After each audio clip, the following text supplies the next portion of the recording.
So good morning. It's story time. People have been telling stories forever. It is how we explain our world.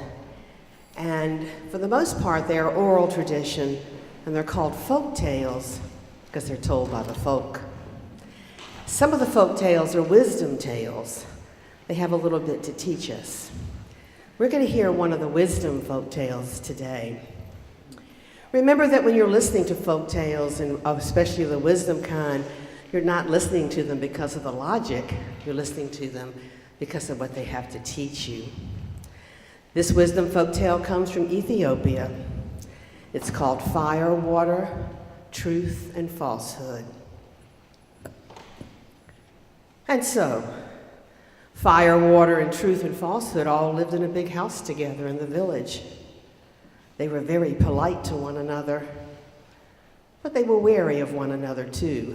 Fire never got too close to water, and truth and falsehood always sat on the other side of the room from each other. But one day they decided they would go hunting together, and they found a large herd of cattle. And so truth said, "Let's drive this cattle back to the village, and we will share it equally," because that's who truth is. And no one disagreed. But falsehood lives in the shadows. Falsehood is a pretender. Falsehood is a liar. And so falsehood went to water and said, "Water, you are so much more powerful than fire. If you put fire out, you'll have more cattle."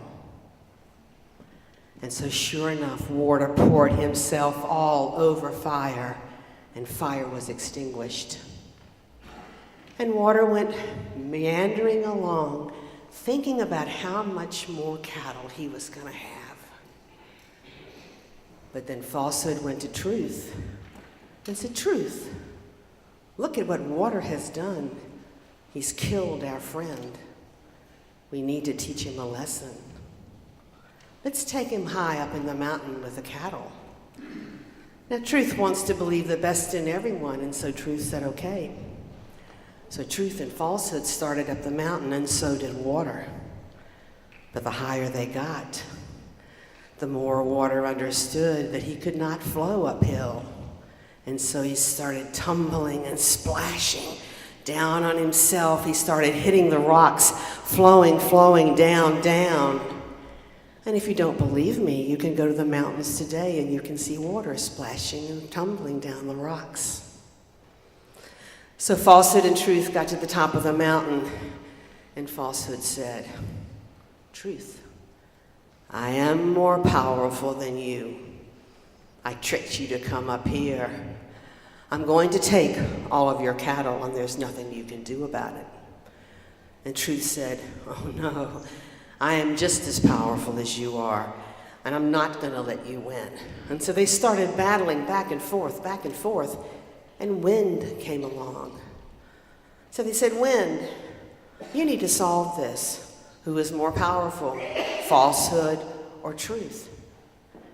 And wind said, "Whoa, you both are pretty powerful. It's a big decision, too much for me.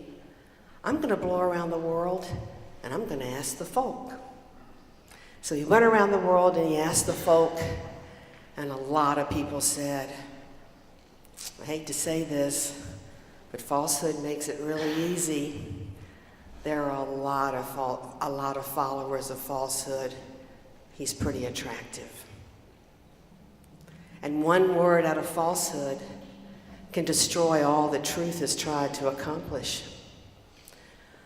And some people said, "Well, truth is hard. But if you do know the truth, you can know what you're working with." And I like the fact when I'm with followers of truth, I know that I can trust them, and I feel safe. And truth is like a candle in the middle of a dark room. As soon as truth enters the room, the whole situation changes. So wind went back, And they said, what did you find out? And Wynn said, Falsehood, you're pretty powerful. You have a lot of followers. But you cannot rule unless truth stops struggling to be heard. It's been that way ever since.